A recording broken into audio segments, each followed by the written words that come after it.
नमस्कार, सियासी गलियारा देख रहे हैं आप। आपके साथ मैं हूं साकिब सुमन। सियासी गलियारे में एक बार फिर से हम राजनीतिक हलचल लेकर आपके सामने आए हैं।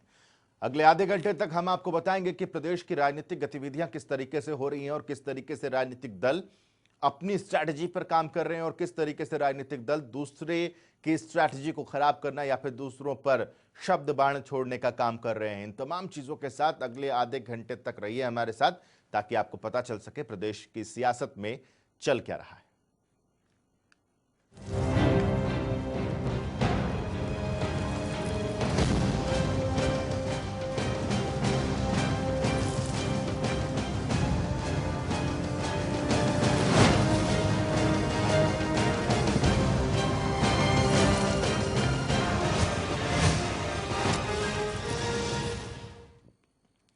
सरकार ने किसानों की एमएसपी में बढ़ोतरी की, लेकिन विपक्ष इससे नाखुश है। कांग्रेस लगातार सरकार पर किसानों का मजाक बनाने का आरोप लगा रही है, तो ओपी धनखड़ ने साफ कर दिया है कि ऐसे ही मंडियां चलेंगी और ऐसे ही एमएसपी पर खरीद होती रहेगी।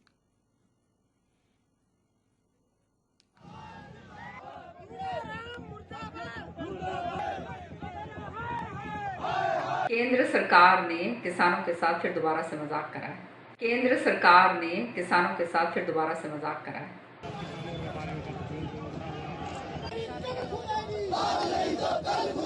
मात्र 50 रुपए गेहूं के दाम बढ़ाकर किसान के साथ मजाक किया। किसान, कमाई और मजाक। जब से एमएसपी सरकार ने बढ़ाया है, तभी से किसानों के साथ मजाक की बात कहकर विपक्ष बार बार हमलावर हो रहा है। विपक्ष कह रहा है कि ये एमएसपी एक छल है, दिखावा है, किसानों को बहकाने का एक बहाना है, उनसे मजाक किया जा रहा है, अन्नदाताओं की मेहनत से खिलवाड़ किया जा रहा है। किरण चौधरी तो साफ और सीधे लफ्जों में कह रही हैं कि सितंबर में रबी की फसलों का एमएसपी घोषित करना साफ तौर पर किसानों के साथ मजाक करने जैसा है। केंद्र सरकार ने किसानों के साथ फिर दोबारा से मजाक करा है। सितंबर के महीने में एमएसपी रबी फसलों की जो है घोषित करी है, इससे बड़ा मजाक मैं समझती हूँ हो नहीं सकता। किरण चौधरी के साथ साथ अशोक अरोड़ा ने भी सरकार को घेरने का कोई मौका नहीं छोड़ा और कह दिया कि एक तरफ सरकार कह रही थी कि किसानों की आय दोगुनी करेंगे और दूसरी तरफ इस तरह किसानों की आय का मजाक बनाना गलत है। एक तरफ तो सरकार कहती है कि 2022 में किसान की आमदन दुगनी करेंगे और मात्र 50 रुपए गेहूं के दाम बढ़ाकर किसान के साथ मजाक किया। मजाक के बाद किरण चौधरी ने तल्ख लहजे में बताया कि सरकार ने जो एमएसपी बढ़ाई है, उसका फायदा सिर्फ और सिर्फ बिचौलियों को मिलेगा, जिन्होंने पहले से ही फसलों का स्टॉक किया है। इसका फायदा जो है वो केवल और केवल उन लोगों को होगा जिन्होंने जो है होर्डिंग करके रखी हुई है, जिन्होंने जमाखोरी करी हुई है। ये पैसा जो है, जो एक्स्ट्रा मिलेगा एमएसपी का, अगर किसी को मिलेगा वो किसान को नहीं मिलेगा, उन्हीं को मिलेगा। एक तरफ विपक्ष के बार सरकार के खिलाफ रुक नहीं रहे, तो दूसरी तरफ बीजेपी प्रदेश अध्यक्ष ओपी धनखड़ ने साफ कर दिया कि जो अफवाहें फैला रहे थे, उनका जवाब पीएम मोदी और नरेंद्र सिंह तोमर ने दे दिया। न्यू मंडी चलेगी और न्यू एमएसपी पे खरीद होगी और न्यू किसानों की बढ़त होगी। जो अफवाह फैला रहे थे, उन अफवाह वालों के का एक जवाब कल नरेंद्र मोदी जी, तोमर साहब ने दे दिया कि न्यू मंडी चलेगी, न्यू एमएसपी पे खरीद होगी और न्यू किसानों की बढ़त होगी।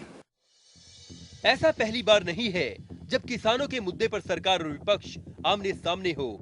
राजनीति के हर पहलू पर किसानों को ढाल बनाकर हमेशा सत्ताधारी पक्ष और विपक्ष एक दूसरे पर हमला करते रहे हैं, लेकिन अन्नदाताओं पर राजनीति और किसानों का मजाक किस हद तक सही है, इस पर चर्चा जरूर होनी चाहिए।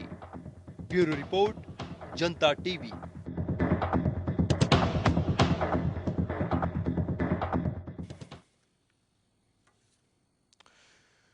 ये तो अपने अपने तरीके से इस एमएसपी को भी उसका बखान किया जा रहा है। कहा जा रहा है कि इसी तरीके से एमएसपी निर्धारित की जाती रहेगी, मंडियां भी इसी तरीके से चलती रहेंगी और किसानों की जो पैदावार है उसको इसी तरीके से खरीदा भी जाता रहेगा। ये तमाम चीज़ें हैं, लेकिन उससे इतर किसान अभी भी पशुपेश की स्थिति में हैं। बहरहाल बढ़ते हैं अगली खबर की ओर। चंडीगढ़ स्थित मुख्यमंत्री आवास पर हरियाणा आढ़ती एसोसिएशन और राइस मिलर्स की प्रदेश सरकार के साथ अलग अलग बैठकें हुई। वहीं मुख्यमंत्री मनोहर लाल की अध्यक्षता में हुई इस बैठक के बाद प्रदेश के उप मुख्यमंत्री दुष्यंत चौटाला पत्रकारों से रूबरू हुए।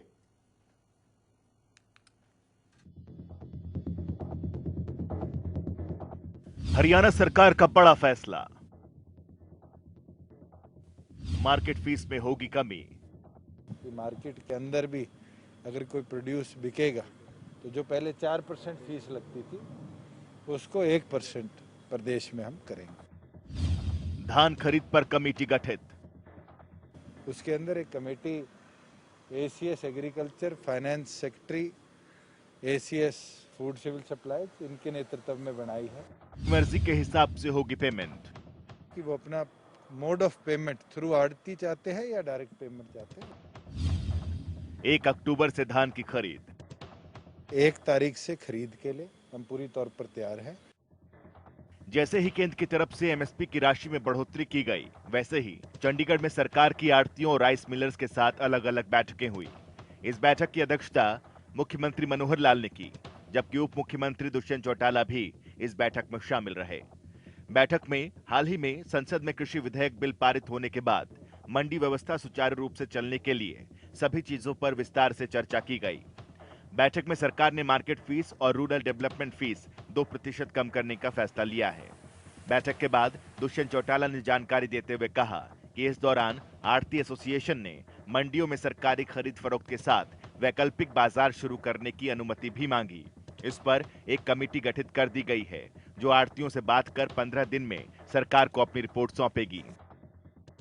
और उनके सुझाव थे कि मार्केट के अंदर अदर ट्रेड्स भी परमिसिबल हो। उसके अंदर एक committee ACS agriculture, finance secretary, ACS food civil supplies, इनके नेतृत्व में बनाई है, जो आढ़ती एसोसिएशन के लोगों के साथ कल भी और आगे भी चर्चा कर 15 दिन में अपनी रिपोर्ट देगा कि कैसे मंडीज के अंदर ऑल्टरनेटिव व्यापार को भी परमिसिबल किया जाए और जो उनके ग्रीवेंसेस है उनको भी रिड्रेस किया। दुष्यंत चौटाला ने बताया कि अगर कोई किसान मेरी फसल मेरा ब्यौरा के पोर्टल पर अपने भुगतान की सहमति देता है तो उसे उसी के अनुसार भुगतान किया जाएगा, और अगर किसान आढ़ती के जरिए भुगतान चाहता है तो ये विकल्प भी मौजूद होगा। इस बार ये भी सहमति बनी है कि अगर कोई किसान डायरेक्टली अपने खाते में पेमेंट लेना चाहेगा और वो लिखित में पोर्टल पर ये कहता है कि मेरी पेमेंट मेरे खाते में दे, तो डायरेक्ट उसके ट्रांसफर होगा। अगर वो कहता है आढ़ती के थ्रू ट्रांसफर लेना चाहता हूँ, आढ़ती का कोई बकाया पूरा करना चाहता है, तो वो भी परमिसिबल। केंद्र सरकार की तरफ से एमएसपी बढ़ाने को भी दुष्यंत चौटाला ने सराहनीय कदम बताया। उन्होंने बताया कि जब फसल खरीद होगी तो विपक्ष के सारे भ्रम दूर हो जाएंगे, साथ ही उन लोगों की पोल भी खुल जाएगी जिन्होंने अपनी सरकार में इन चीजों की सिफारिश की थी। ये मानता हूँ कि 1 तारीख के बाद जब एमएसपी पे किसान की फसल की खरीद होगी तो एक जो भ्रम फैलाया जा रहा था, और फैलाया भी उन लोगों द्वारा जिनके खुद के हस्ताक्षर करे हुए ये प्रपोजल सामने आते हैं, तो अपने आप किसान को विश्वास हो जाएगा कि उसकी फसल को पूरा और पर्याप्त मात्रा में खरीदा जाए। बहरहाल किसान मसला ही ऐसा है जिस पर सियासत होती थी, होती है और शायद होती रहेगी, लेकिन इन सियासी पहलुओं से इतर सवाल किसानों की भलाई का है, किसानों के हित का है, जिसे साधने का दावा सरकार कर रही है और जिसके हरण होने का दावा विपक्ष। जनता टीवी के लिए चंडीगढ़ से पवन सिवर की रिपोर्ट।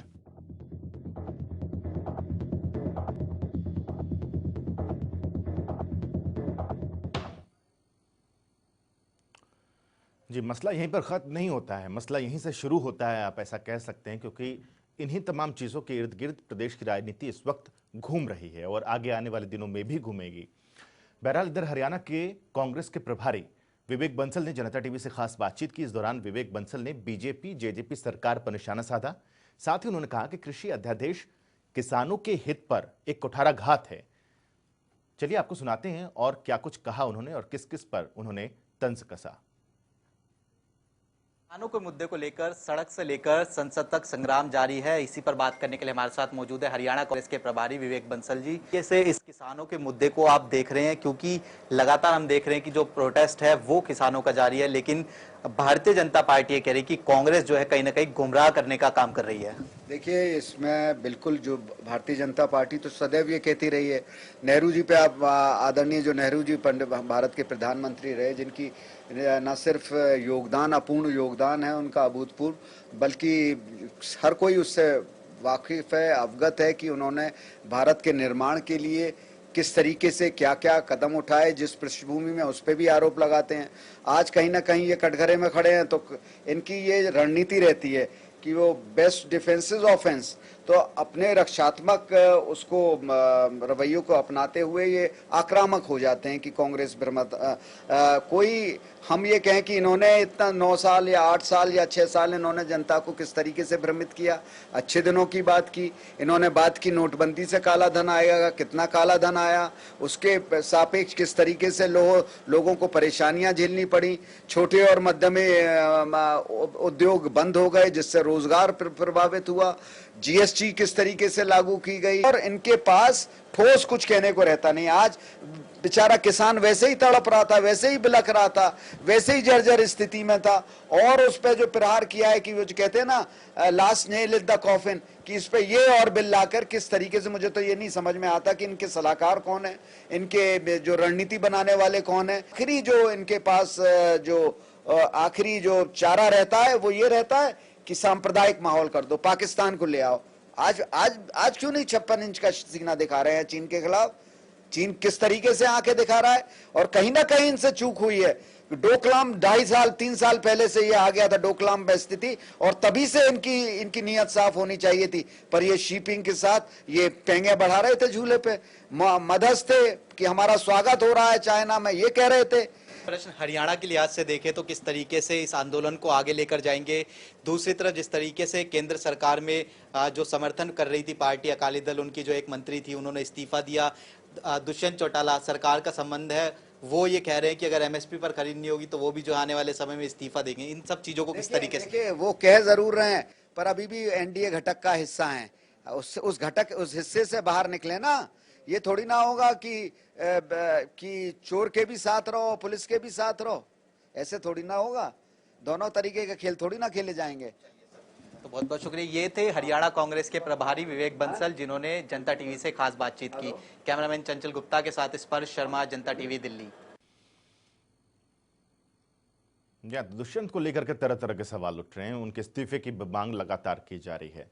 इधर बीजेपी संगठन विस्तार को लेकर हरियाणा के मुख्यमंत्री मनोहर लाल और प्रदेश अध्यक्ष ओपी धनखड़ ने एक बैठक की और प्रकोष्ठ के नामों पर मंथन भी किया गया। आपको बता दें कि भारतीय जनता पार्टी जिला अध्यक्षों के नाम की घोषणा पहले ही कर चुकी है, लेकिन बहुत जल्द ओम प्रकाश धनखड़ की ये नई टीम भी तैयार हो जाएगी।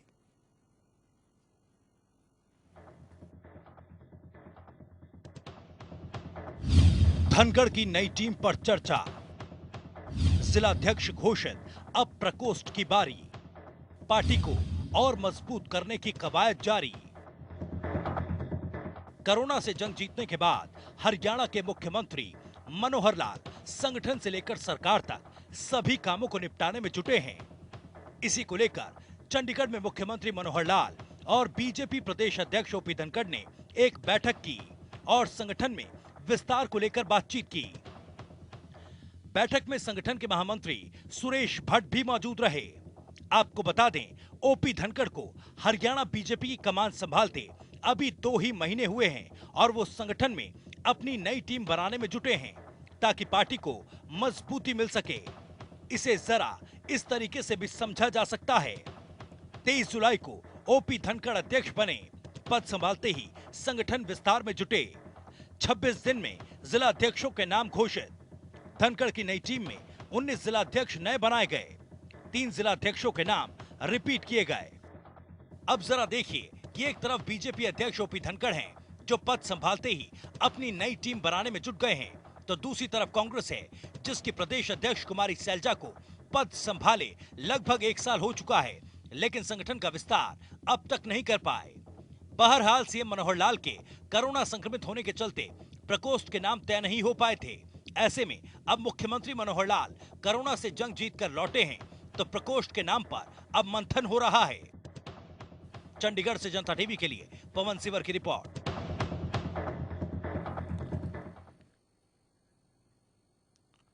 और इधर लाठीचार्ज से शुरू हुई हरियाणा में जुबानी जंग और तेज होती जा रही है। जेजेपी किसानों के पक्ष में है तो बीजेपी की माने तो प्रदेश में कोई लाठीचार्ज हुआ ही नहीं। ऐसे में तेज होती दुष्यंत के इस्तीफे की मांग पर दिग्विजय चौटाला ने कुछ ऐसा कह दिया जिससे सियासी हलचल और तेज हो गई।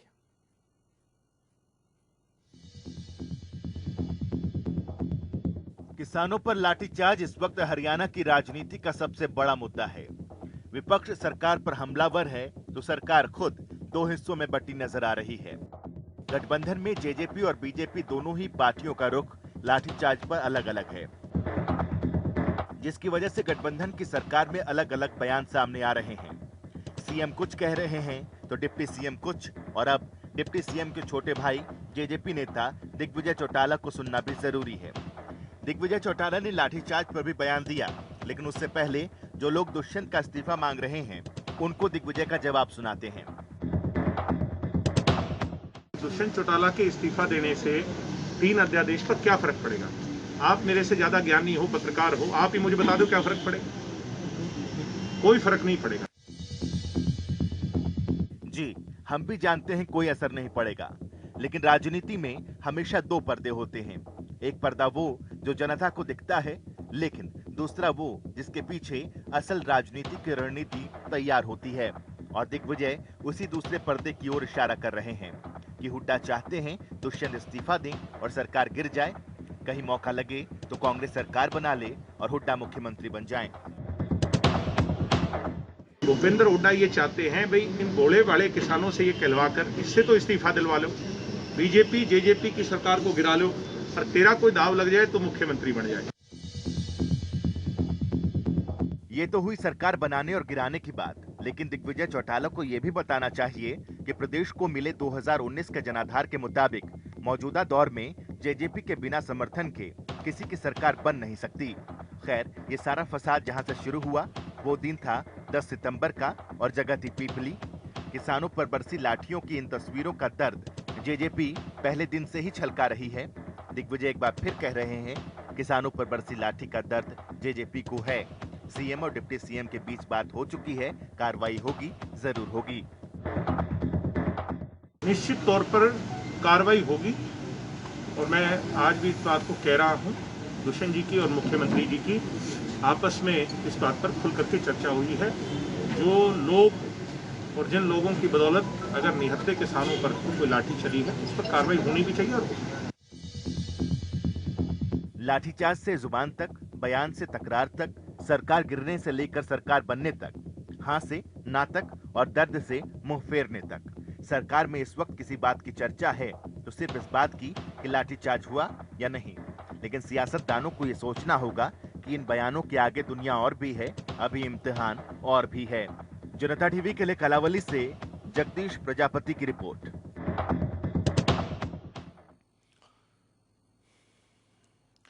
राहुल गांधी के बयानों पर अक्सर अनिल विज पलटवार करते हैं। एक बार फिर गृह मंत्री अनिल विज ने राहुल गांधी पर हमला बोला तो लगे हाथ रणदीप सुरजेवाला पर भी उन्होंने तंज कस दिया। राहुल गांधी का आईसी खराब। राहुल गांधी का तो लगता है आईसी खराब हो गया है। बार बार एक ही बात करते हैं राहुल। वो एक ही बात को बार बार रिपीट करी जा रहे हैं। समझाने पर भी नहीं समझते राहुल। उनको 50 बार उत्तर दिया जा चुका है कि जो कोरोना के कारण देश में जो जो असर पड़े हैं उनको बताए जा चुके हैं। हरियाणा के गृह मंत्री अनिल विज अक्सर अपने बयानों से सुर्खियां बटोरते हैं। अपने बेबाक अंदाज के लिए पहचाने जाने वाले विज ने एक बार फिर ऐसा ही बयान दिया और इस बार उन्होंने चुना है राहुल गांधी को। लगातार देश की आर्थिक स्थिति को लेकर सवाल खड़े कर रहे राहुल गांधी पर भी हरियाणा के गृह मंत्री अनिल विज ने तंज कसा। विज ने कहा कि ऐसा लगता है राहुल गांधी का आईसी खराब हो चुका है, क्योंकि ये बार बार एक ही बात दोहराते हैं, जबकि इन्हें कई बार जवाब दिया जा चुका है। राहुल गांधी का तो लगता है आईसी खराब हो गया है। वो एक ही बात को बार बार रिपीट करी जा रहे हैं। उनको 50 बार उत्तर दिया जा चुका है कि जो कोरोना के कारण देश में जो जो असर पड़े हैं उनको बताए जा चुके हैं, लेकिन फिर वो उसी बात को बार बार रिपीट कर रहे हैं। राहुल गांधी के साथ साथ अनिल विज ने कांग्रेस राष्ट्रीय महासचिव रणदीप सिंह सुरजेवाला को भी आड़े हाथों लिया। दरअसल सुरजेवाला भी किसानों के मुद्दे पर प्रधानमंत्री मोदी को चेतावनी देते नजर आ रहे हैं। इसी को लेकर गृह मंत्री अनिल विज ने सुरजेवाला पर भी निशाना साधा और कहा कि सुरजेवाला की बात कोई नहीं सुन रहा और इनकी बातों का कोई सार नहीं होता। अब किसान समझ चुका है कि उनके कंधे का इस्तेमाल किया जा रहा है, किसानों को आगे करके सियासत की जा रही है। सुरजेवाला की कोई बात सुन नहीं रहा है। सुरजेवाला बेतुकी बातें करते हैं, उनकी बातों का कोई सार नहीं होता और किसान पूरी तरह से समझ चुका है, किसान जान चुका है कि उनका कंधा इस्तेमाल किया जा रहा था विपक्षी पार्टियों के द्वारा। इसलिए किसान चुप होकर बैठ गया है और ये जो राजनेता किसानों को आगे करके अपनी राजनीति खेल रहे थे वो बुरी तरह से नाकाम हो चुके हैं। विज ने राहुल गांधी पर हमला बोला और सुरजेवाला पर तंज भी कसा, लेकिन हमला बोलने और तंज कसने से आगे की राजनीति भी होनी चाहिए जिसका फायदा किसानों को हो और आम लोगों को भी हो। जनता टीवी के लिए अंबाला से हरप्रीत सिंह की रिपोर्ट।